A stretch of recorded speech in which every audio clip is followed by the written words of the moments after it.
Hello YouTube, people of the internet, readers, potential readers, people that give a shit, people that don't, basically anybody watching this. My name is Michel Logue-Provost and I wrote a book called The Rehab. It's a science fiction story, or rather the first installment in the series of post-apocalyptic science fiction books. There should be about 10 to 12 of them in all once I actually get around to writing them. People have asked me if I was going to do any live readings or book signings, and for the time being the answer is no. It's really not in my immediate plans. However, I figured why not do this, which is to read from it to you here on the interwebs. That's something I can do, and I'll get to it quickly. I want this to be a relatively short video. However, just to set you up a little bit, the story takes place a few hundred years after a nuclear war in a city that's dark and dirty and rife with crime, and it's got a government that rules with an iron fist that doesn't let people leave the city, except for a few that have, very specific reasons for leaving, and it's sanctioned. So without further ado, I'm going to jump right into it with Chapter 1, Danny Boy. A small boy sat propped up on one knee before his living room window, gazing blankly at the empty street 3 stories below. Blinking sleepily, he rubbed at his eyes with his bunched hands and looked up. High above the squalor of the streets, spanning as far as the eye could see, a dense veil of impenetrable smog loomed over the city, barring the sky and obscuring everything in its dark shadow. In the distance, the silhouettes of towering skyscrapers jutted thousands of feet into the sky, their peaks lost somewhere in the thick canopy of opaque clouds. Sighing softly, the boy nestled his chin on his crossed arms and lowered his eyes again. He watched fixedly as thin wisps of white vapor floated up from storm drains lining the filthy street below. The curling tendrils swayed slowly and rose with the breeze, gradually dissipating a few feet above the old cracked pavement. The concerned frown creasing the child's round face contrasted oddly with his otherwise infantile features, giving him the appearance of one well beyond his years. "When's Papa getting home?" The child's whiny plea and contorted grimace shattered the brief illusion of maturity. He spun his head around towards the kitchen, where he could hear his mother preparing dinner, then glanced back out the window, blowing a wavy lock of blonde hair from his penetrating green eyes. "He'll be here soon, Danny," his mother replied calmly, her voice barely audible over the clatter of pots and pans being swooshed around in the sink. "Don't worry, love, he hasn't forgotten." Daniel sighed loudly and let his shoulders sag, obviously displeased with his mother's response. "And stay away from that window," she added with an air of urgency. "It's dangerous out there." Daniel rolled his eyes exaggeratedly. Only the rats will be out tonight, he thought. Or is it still day? He never could tell for all the sky's different shades of grey.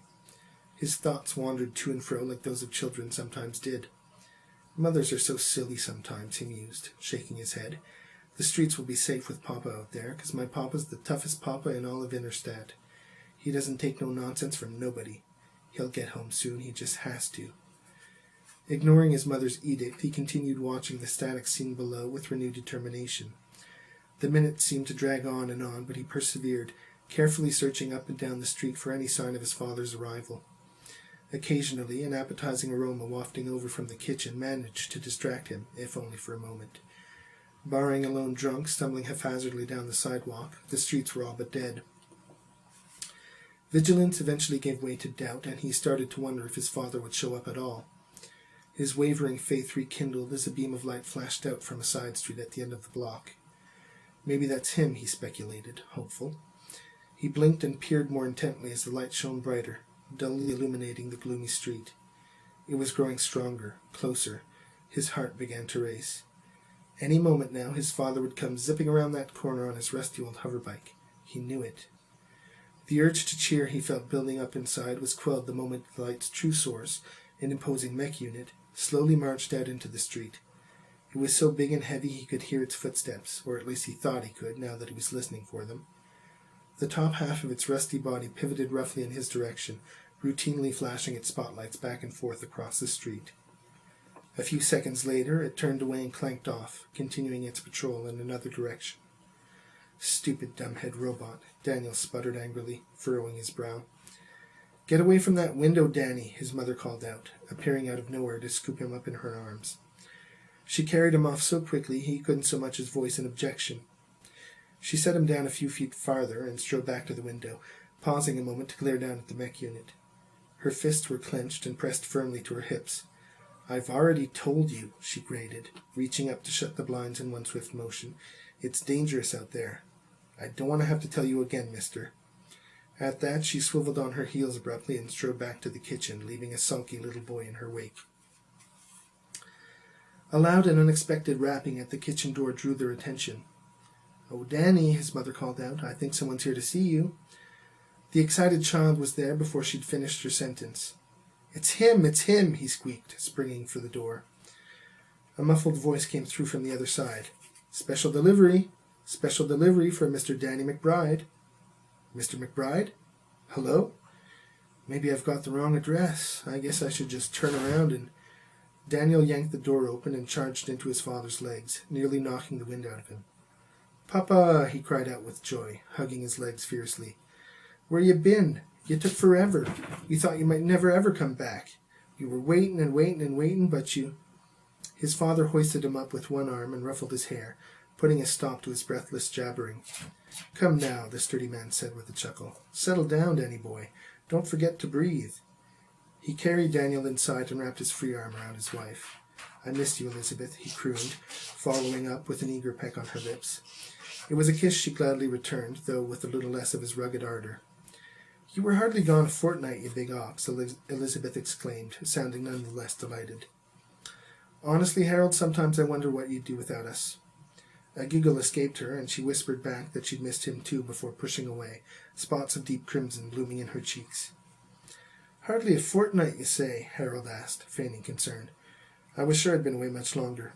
A month, maybe more. Why, our little man here's grown at least an inch, if not two."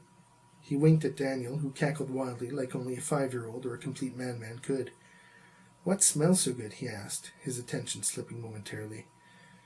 "You didn't make my favorite, did you?" He smiled wickedly at that and inhaled, clearly savoring the sweet aroma permeating the kitchen.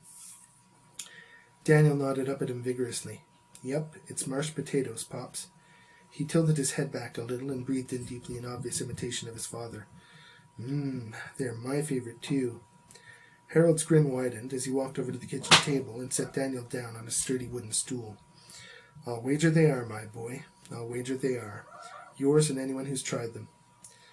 Before long, they were seated around the table, discussing the events of the past weeks over steaming plates of potatoes and fried kesh. Daniel didn't like fish, but kesh was an exception. It tasted salty even without salt. That was something they couldn't normally afford. According to his mother, not much was new at home, except for the tooth he'd lost a few nights ago and the rumor Madge Johnson and Barrett Every had lost their jobs at the packing plant. His father's brow creased at that, but it hadn't stopped him from shoveling more food into his mouth. "He eats like an alley wolf," he thought, with some amusement as he watched him clean his plate. And that is all for now. I hope you enjoyed that. Thank you for watching. If you want to read more of the Rehab, the first chapter is available on my website, so I'll put a link in the description below. And awkward. Have a good day, or night, or whatever it is. Thank you again for watching.